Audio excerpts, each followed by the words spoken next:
হাইলাকান্দির অলইছড়ায় নাবালিকাকে ধর্ষণের পর হত্যার অভিযোগে তীব্র চাঞ্চল্য। দোষীদের দৃষ্টান্তমূলক শাস্তির দাবি জানান জেলা পরিষদের চেয়ারম্যান ফাতিমা বেগম। হাইলাকান্দি জেলার অলইছড়া এলাকায় ১৫ বছর বয়সী এক নাবালিকার ধর্ষণ ও হত্যার অভিযোগে ব্যাপক চাঞ্চল্যের সৃষ্টি হয়েছে। ঘটনার তদন্তে নেমে হাইলাকান্দি পুলিশ সন্দেহভাজন ৫ জনকে আটক করেছে। তদন্ত অব্যাহত রয়েছে।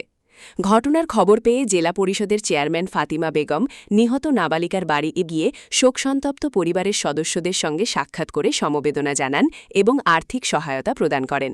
পরে সংবাদ মাধ্যমের সঙ্গে কথা বলেন জেলা পরিষদের চেয়ারম্যানের প্রতিনিধি ফিরোজ খান চৌধুরী মান্না। তিনি ঘটনার তীব্র নিন্দা জানিয়ে দ্রুত ও নিরপেক্ষ তদন্তের মাধ্যমে প্রকৃত দোষীদের বিরুদ্ধে কঠোর আইনগত ব্যবস্থা গ্রহণের দাবি জানান। হাইলাকান্দি থেকে সৌরজিৎ ধরের প্রতিবেদন, ঈশান বাংলা নিউজ, শিলচর।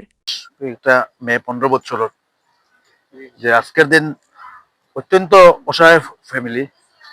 মেয়েটার বাবা প্রায় 9 বছর আগে মণিপুর বাজারে মারা গেছিলেন। গত বছর মেয়ের ভাইও একজন মারা গেছে। বা গতকালকের আগের দিন যে অত্যন্ত নৃশংসভাবে যে হত্যা করা হয়েছে, সেটা বরাক ভ্যালির মধ্যে কোনোদিন এরকম কোনো ঘটনা হয়েছে না, বা সমগ্র আসামের মধ্যে কোনো ধরনের ঘটনা হয়েছে না।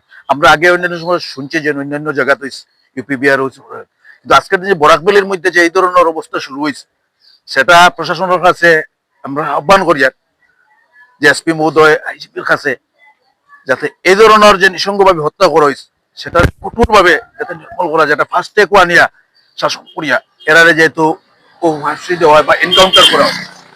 আজকের দিন সমাজকে ঠিক করতে হলে এই ধরনের কঠোরভাবে আইন রে আগ বাড়াই না গেলে কোনো অবস্থা হইত না। সেটা আহ্বান রইল এসপি মহোদয়ের কাছে বা প্রশাসন যারা আছে আইজিপির কাছে।